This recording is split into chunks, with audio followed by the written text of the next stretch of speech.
everybody is very eagerly awaiting this session. Look at the fascinating title of the session, Guftugoo with CEOs. Yeah?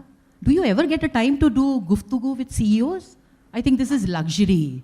So let's make best use of this luxury when we are putting these CEOs respond to our challenging questions that what kind of future workplaces are going to be, how the tomorrow's organizations are going to be. Lot of buzz is there already. We are taking a plunge into this newer form.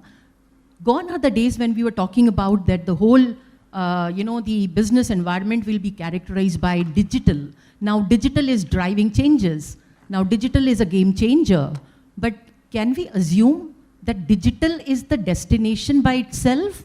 I think no longer. Digital was an enabler. Digital was a milestone to achieve. Yet, major transformations are likely to happen post-digitization. So we are still into that digitization stage and thinking that we are into that era. I think we still need to look forward to many, many transformative measures post this artificial intelligence age, and then understand that what kind of organizations we are likely to have, and therefore a related question that are we going to develop those skill set in the B schools, what the B schools are doing.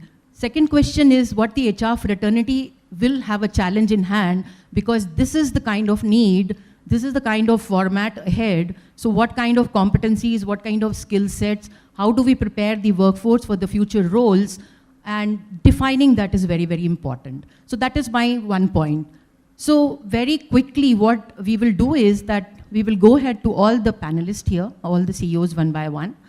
We will hear them out on this issue, that how do they see the future shaping up and what kind of organizational shape, organization structure, organization systems, processes, whatever we talk about in traditional sense will remain longer in future. How do they see the future organizations to come? What form, right? We will go ahead one by one.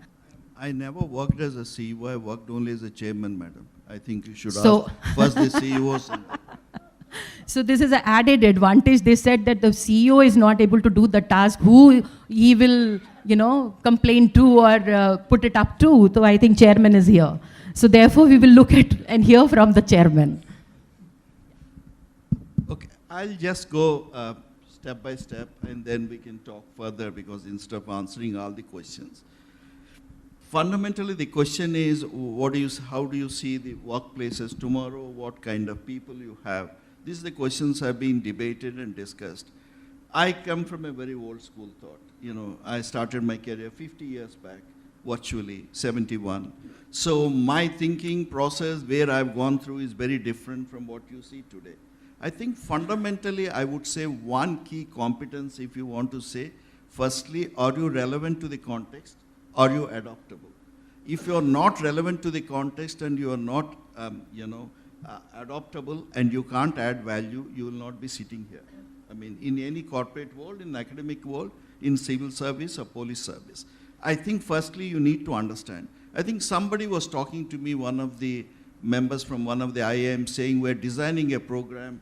What do you think you should do it? Be it a HR or be it a CEO. I think fundamental concepts are same, the basic principle. First, outside in view perspective. I think outside in view perspective, what happened in the past, what is current, and how the work should be in the future. They are related. Even if you say that, I tell some people, you come to ILM Lucknow and say you need to have a life tenure job. I have done cradle to grave, one company, it will not work. I think at the same time, it's no longer a culture fit. If you're from GSK, you should be this kind of person. If you're from Levers, you are this kind of person. Civils, it's gone. I think it's a cultural adaptability. Given the context, whether you work for multinational, you work for a family-oriented company, you work for civil service, or you work for a public sector. I think that sort of adaptability to it.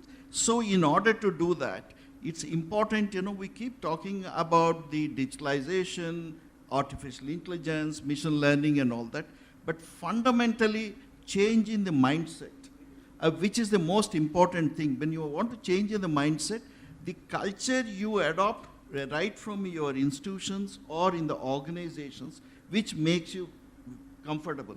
I just want to relevant to this context is one subject. We are talking about how digitalization or AI can do wonders. Yes, but you said it very rightly. It's only an enabler or means to achieve an end, but not an end by itself. So in this context, just take the current context. You may have a great technology. We have progressed in many respects, great innovations. But one thing, how much coronavirus today is causing impact on this? This is nothing to do with artificial intelligence, nothing to do with digitalization. This is something, a social issue, which has come, which is threatening even the Olympics today. So some of the things you can anticipate, some of the things you can't anticipate. I think future at workplace is something, are you able to cope up with those sort of changes? You expect a merger to happen, you expect a downfall to happen, you expect some changes, some of them headwinds, some of the tailwinds. But some of the things which you are not in your budgets, you never planned in a business plan or in academic plans, today it happens, are you able to cope up? So this is one aspect. And secondly, when you're looking at the workplace, you see, I just want to give an anecdote, if you bear with me. When we are growing, when we hire somebody, he will say, do I get a car? If I get a car, what color of car you get it? And somebody rang up after all finalized, said, tell me there's a music system in the car. I think those days have gone. There is no entitlement, Raj. There is no, I mean, the younger generation are not worried about the titles, not worried about this. They wanted empowerment, freedom to act. I mean, when I asked about 20 years, 25 years back in my company, he said, let us have flexi working hours. They said, what is flexi hours?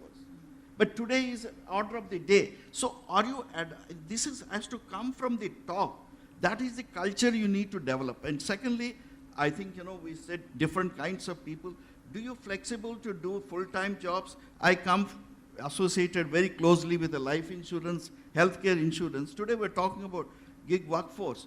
There are so many agents who are not our employees, but they contribute. Most of the doctors are not on the rolls, but they contribute. Are you able to do multi-generation workforces, different kinds of workforces, there are no cabins, it's hot seats. I mean, when I walk into my company, GSK, there's no cabins now. People are the hot seats. But everybody is able to adopt to it. This is where the communication and the messaging and the culture which you bring, which should come from top to down, it should cascade down. That's one aspect. Very just touched upon what is the role of HR. I think, I'm just saying, some of my colleagues who worked with me are here, like Amit Malik. I think the whole is gone seesaw change. If I'm dealing with 4 generations with me, my sons or my grandson or other generation, you see, you need to understand there is no A-square syndrome today. There is no age and authority. When I worked most of my life, my boss always used to be elder than me. Suddenly I got at the time of just before my retirement, I found the guy is younger than me.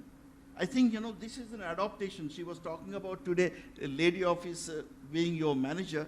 But, these are things which are quite common. But with the generation or a Y generation, they struggle on this.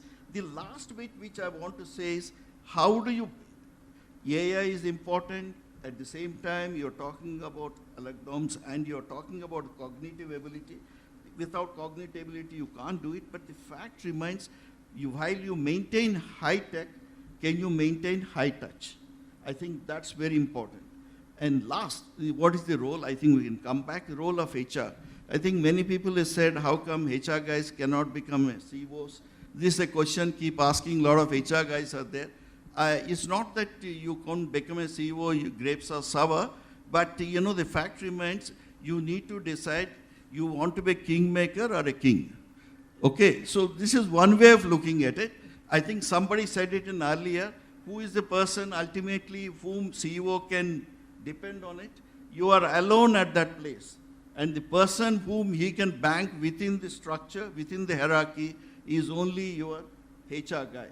That is the where you need to gain the trust and confidence to have the CEO, to have a dialogue, not only from your personal credibility perspective, but also in terms of understanding various intersections, not only about the people, but others. So this is what my summing up at the first go. Thank you.